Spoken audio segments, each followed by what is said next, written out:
Fala, meus amigos, vamos falar hoje sobre um assunto que muito me interessa: educação no Brasil. O que aconteceu? Caralho, tem uma mosca aqui, mano. O presidente Bolsonaro deixou a entender de que vai tirar o nome de Paulo Freire de patrono da educação. Quem é eleitor do Bolsonaro, quem é assíduo da campanha dele, sabe que isso não é novidade alguma. Durante a campanha eleitoral dele, lá desde que começou mais ou menos em 2014, houveram críticas pontuais ao método de ensino do Paulo Freire, a quem era o Paulo Freire, não por parte do Bolsonaro, mas por parte das pessoas que faziam a campanha do Bolsonaro, principalmente a galera do Olavo de Carvalho. Por isso que eu critico muito aqueles que criticam o Olavo de Carvalho, porque coisas essenciais a maioria das pessoas não estavam nem entendendo. Aí ficam aí do lado de Alexandre Frota, Silas Malafaia, tudo contra o Olavo de Carvalho, e não entendem a mínima coisa do que o Olavo de Carvalho estava querendo dizer e do que os seus seguidores, seus alunos estavam querendo dizer. Enfim, o que significa ser o patrono da educação brasileira? Resumidamente, é você ser o protetor. A educação do país vai ficar sobre a sua égide. O que você entende sobre isso? Que muito provavelmente o método de ensino dele é o que vai ser aplicado no país. Os esquerdistas estão usando um argumento para criticar isso que o Bolsonaro está querendo fazer, de que na verdade a educação do Brasil não é Paulo Freireana, que na verdade nós não temos um método de ensino, porque se a gente aplicasse de verdade o método Paulo Freireano, as coisas seriam muito melhor. E daí eu pergunto a esses esquerdistas, as pessoas que já são educadoras hoje, os professores universitários principalmente, a educação que eles tiveram lá na década de 90, por exemplo, ela não foi Paulo Freireana? O Paulo Freire, ele teve o seu método de ensino adotado aqui na educação brasileira lá na redemocratização, ou seja, quando a Constituição de 88 foi forjada. Você está querendo me dizer que desde aquela época não foi usado o sistema do Paulo Freire? Pode ser que hoje as escolas públicas, sucateadas do jeito que estão, alunos sendo mal valorizados do jeito que estão, pode ser realmente que o método Paulo Freireano não esteja sendo adotado. Mas as pessoas que se formaram e estão educando as nossas crianças hoje, essas sim foram usadas o método de Paulo Freire sem dúvida alguma. Então esse argumento idiota não cola. E para dizer o quanto Paulo Freire é uma figura execrável, para não dizer algo muito pior, eu poderia usar um argumento simples, mas eu vou deixá-lo para o final do vídeo e vou trabalhar mais aqui um pouco a minha ideia. Vocês vão entender o que eu quero dizer. O método Paulo Freire, se a gente fosse resumir bem, se a gente fosse apresentar um trabalho de escola daquele que você decora, você vai fazer o trabalho para alguém, você quer que ele fale lá na frente sobre Paulo Freire. Daí, o que você escreve para ele, uma coisa que ele vai escrever, que ele vai falar facilmente e todo mundo vai entender. O método do Paulo Freire, ele significa basicamente você aprender aprendendo. O que isso quer dizer? O método do Paulo Freire acreditava que o professor, ele não é aquele ser maravilhoso que possui todo o conhecimento do mundo e os alunos são apenas alguns frascos vazios que estão esperando para serem preenchidos. Ele acreditava que os alunos tinham muito que ensinar, e também aprenderam, obviamente, mas tinham muito que ensinar aos professores, e dessa troca de experiências entre aluno e professor é que acontecia a verdadeira aprendizagem. Paulo Freire dizia o seguinte sobre conscientização: percebi imediatamente a profundidade de seu significado, se referindo à conscientização, porque estou absolutamente convencido de que a educação como prática da liberdade, ele enxerga a educação como prática da liberdade. Você pode pegar essa frase fora de contexto, realmente, o conhecimento é algo que liberta, beleza. É um ato de conhecimento, uma aproximação crítica da realidade. Então, diante desse contexto aqui que eu trouxe do Paulo Freire para vocês, basicamente ele acredita que o conhecimento e a educação é algo que vai fazer você entrar de cara no mundo, é algo que vai fazer você criticar, questionar. Esse cara é o cara que é o patrono brasileiro. Agora você, como um cara já formado, ou até mesmo que ainda esteja estudando, em qual das matérias você acha que o conceito uma aproximação crítica da realidade se encaixa? Você acha que a gente vai conseguir uma aproximação crítica da realidade estudando português? Estudando geografia, matemática, biologia? Aonde você acha que esse contexto aqui iria se encaixar melhor?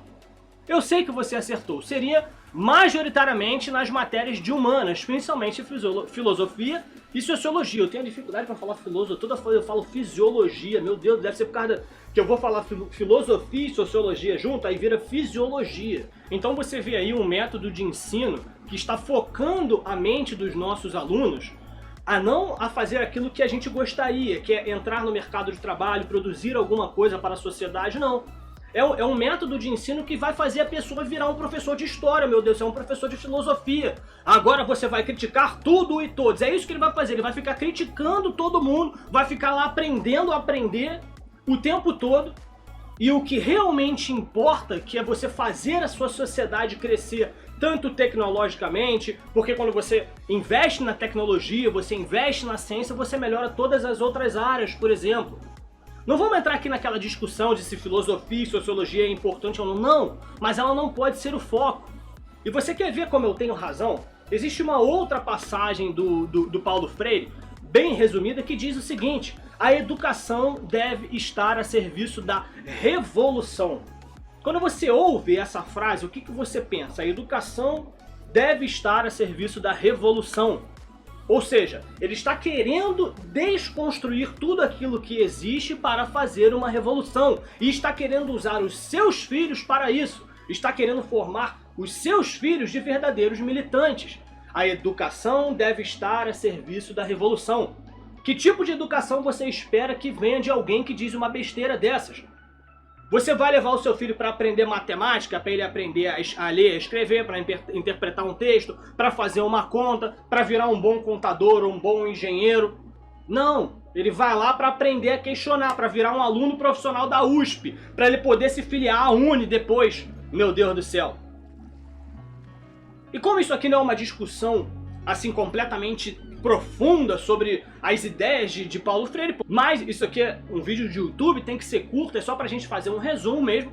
Mas lembra no começo do vídeo que eu falei que eu iria dar apenas um argumento para dizer o quanto esse método de ensino do Paulo Freire é uma bela bosta. E esse argumento vem agora. Você sabe o que é o PISA?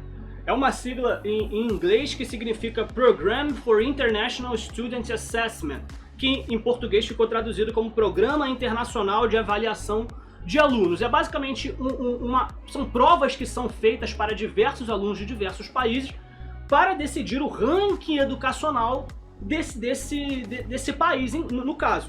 Geralmente ele é feito com mais ou menos 70 países e o ranking que o Brasil se posiciona há anos já, e não foi diferente nos últimos anos também, é sempre ridículo. Por exemplo, em 2016, se eu não me engano, de 70 países, o brasileiro ficou na 63ª posição. Posição 63 de 70 países avaliados. Você tem noção disso?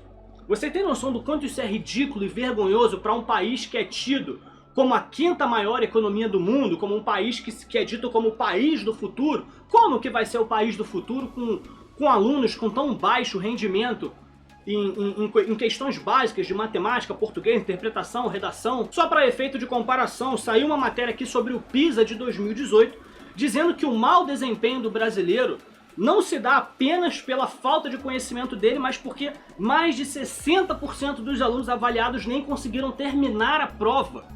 Mais de 60%. Finlandeses estavam com um número entre 6% e colombianos entre 18%. Vocês têm noção do quanto as coisas estão ruins no nível educacional brasileiro? A gente está em um eterno paradoxo entre quando os esquerdistas estão falando que a educação de Paulo Freire é maravilhosa, que método maravilhoso, mas ao mesmo tempo eles estão dizendo que a educação brasileira está sucateada, que precisa de mais investimento. Mesmo o Brasil investindo quase 8% do seu PIB em educação, não sei quantos bilhões de reais isso dá, meu Deus do céu. Eles dizem que é muito bom, mas ainda dizem que precisa aumentar e muito o investimento. Reclamaram muito lá na tal da PEC do teto que iria impedir que fosse feito um investimento muito maior em educação quanto eles queriam, porque a gente sabe por que eles querem aumentar o poder do Estado em todas as áreas. É para eles poderem corromper ao máximo, para abrir janela, para poder desviar cada vez mais dinheiro. Então a gente está nesse eterno paradoxo da educação ser maravilhosa, mas ainda precisar de muito investimento. Vocês têm que se decidir. A educação tá boa ou não tá boa? E esse era o argumento que eu queria usar, que eu podia ter usado no começo do vídeo. Como eu sei que o método ensinado no Brasil é uma verdadeira de uma bela bosta? Porque os rankings educacionais do Brasil sempre são horríveis, estão sempre atrás de países ridículos, como por exemplo, Etiópia. Você consegue entender como o brasileiro consegue ficar em educação atrás da Etiópia? Não tem outra palavra que não seja vergonhoso para isso. E o protetor da nossa educação brasileira não está protegendo M nenhuma. Porque Paulo Freire, como marxista assumido, tem como valores principais que o aluno deve aprender aprendendo e de que Che Guevara e Fidel Castro eram pessoas maravilhosas. De que a educação tem que ser algo libertador, que vai fazer a pessoa criticar e questionar tudo e todos. E o mercado de trabalho? O que essa criança vai fazer quando ela crescer? Que habilidade técnica essa pessoa vai ter para poder ser alguém na vida? É como Olavo de Carvalho sempre diz em suas obras. A gente está inserindo o jovem no mundo muito cedo. A gente está fazendo o jovem questionar o mundo sem antes ele entender o que é o mundo. A gente está em um nível de educação onde a gente espera que um rapaz de 18 anos que está entrando no mercado de trabalho saiba de tudo, tudo. Ele tem que saber sobre a zoonose, ele tem que saber sobre os... Como é que é o nome daquele negócio? Sobre os conservantes que são usados, os agrotóxicos, né? Ele tem que saber tudo sobre todas as questões mundiais do mundo, tem que saber falar não sei quantas línguas, tudo isso aos 18 anos. Como que a gente pode esperar que uma pessoa recém-chegada nesse mundo pode saber tanto assim, meu Deus do céu? Como é que a gente pode exigir para ele o conceito de mundo sem que ele mesmo entenda ainda o que significa o mundo? E a gente sabe que o resultado disso seria catastrófico. Já que ele está sendo exigido isso, ele vai tentar cumprir as nossas expectativas. Então ele vai ter uma ideia completamente deturpada do que é o mundo, sem ter a capacidade verdadeira do que é o mundo. Então a opinião dele vai ser uma bela de uma bosta.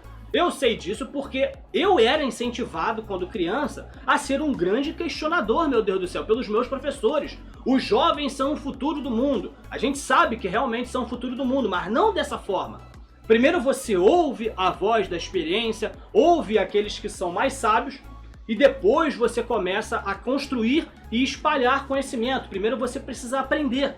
Mas de acordo com Paulo Freire, você deve aprender. Como é que você aprende? Você aprende aprendendo. A sua aprendizagem vai vir da troca que você vai fazer entre você e o professor. O professor tem muito a aprender com você também, aluno. E é dessa fórmula catastrófica que nós estamos hoje. Estamos aqui, ó. Ranking do PISA 2016. 63º lugar de um ranking de 70 países, atrás de países, digamos assim, ridículos como a Etiópia. Como que as coisas podem dar certo? Como podemos criticar a posição do Bolsonaro de querer destituir de vez esse patrono brasileiro aí, que não protege nada, meu Deus do céu? Digam aqui nos comentários, meus amigos, o que vocês acham de Paulo Freire? Vocês acham que tem alguma justificativa? Por que estamos em tão baixos níveis de educação? Meu Deus do céu. Por que as coisas ficaram tão ruins? E por que ainda tem gente que defende esse modelo que está tão ruim? Eu fico por aqui, meus amigos. Vocês fiquem com Deus e até o próximo vídeo.